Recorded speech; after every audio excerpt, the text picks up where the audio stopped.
Flexi Life offers a number of cars that you can unlock as you progress through the game, and all of these cars come with certain benefits and advantages that you can really utilize to make the most money possible. But which car should you aim for first? Which car do you want to unlock the most? And which car is going to grant you the most amount of income with the least amount of effort? In this video, I aim to help you alleviate those queries by showing you the worst to the best cars, in my opinion, for their perks, the ease of access, the overall cost, and what you can gain out of it. We will go through all of the cars as said, except for the vintage car, because that is a DLC, and I want to keep this for base game only. We may take a deeper look into the vintage car later on, but for now, let's take a look at these cars that we've got to deal with. At the very bottom of the list, we have the Aphelion. This is the car that you start with. It is a standard hatchback. Interestingly enough, to buy another one, you need to be fairly high level, and it does cost you €9,000. The reason why this is at the bottom of the list is because it comes with no discernible perks. You don't get extra boot space, you don't get any extra perks for going around the tight city streets, you don't get extra passengers, and it's not good enough for VIP. It is your run-of-the-mill basic hatchback that really doesn't give you anything worthwhile at all outside of a car to earn money with.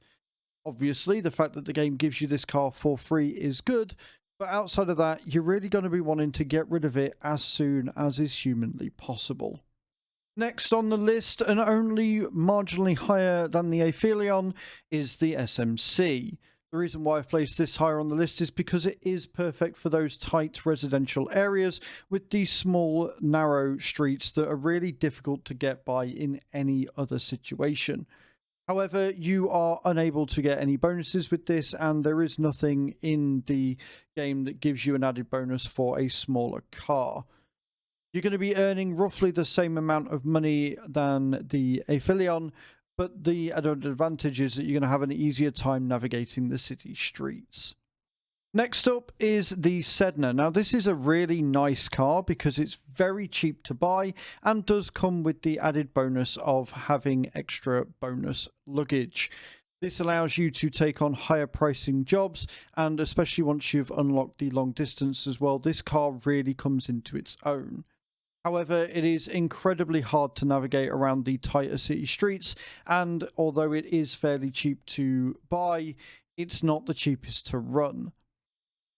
Whilst the added bonus of the extra luggage is nice, it's not really enough of a bonus to put this anywhere higher than middle of the road.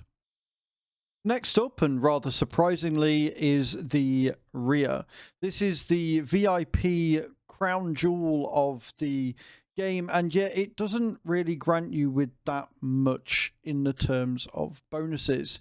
It's a petrol car, and it does allow you to take on premium VIP jobs, but the price is €24,000. You need to be a fairly high level to buy it, and that's not even taking into account all of the bugs that were with the car the last time I drove it. It is cumbersome, it does not drive well, and the jobs that you unlock with it are not really all that high paying on their own. It's something nice to look at, but outside of that, I wouldn't rate this car at all, and I really wouldn't waste my time getting it.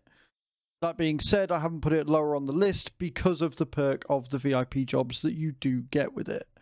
I think with a few tweaks, this car could be genuinely fantastic, but ultimately I can't really put it higher than that. Missing out on the top spot by not very much is the Parallax. This is a fantastic car and is €10,000 cheaper than the Rhea. This car allows you to do premium jobs. It is electric, so it comes with 2 modifiers over the one of the Rhea, which is why this place is higher on the list. Once you've unlocked VIP jobs, this car really comes into its own. It is sharp, it is beautiful to look at, it drives really well, it's got really good acceleration and braking, and it's a pleasure to drive. The only reason why I haven't put it higher and in first place on the list is because of the bonuses in the next car. Lastly, and probably most surprisingly, is the Halcyon. This car is fantastic for its value, and whilst it's a little bit cumbersome around the city streets, it really does offer the most bang for buck. Whilst you can't take on premium jobs with it, you can take on more passengers and you can take on more luggage. What's more, those little modifiers do not require any skill VIP points or anything like that in order to unlock them. This is great because it's only 11,000 euros, which means it's one of the cheaper cars on the list. It is electric, it comes with up to 5 or 6 passengers and has extra luggage. This car is the one that you want to be going to unlock as soon as you're able, because it will allow you to make much more money much more efficiently than any of the other cars.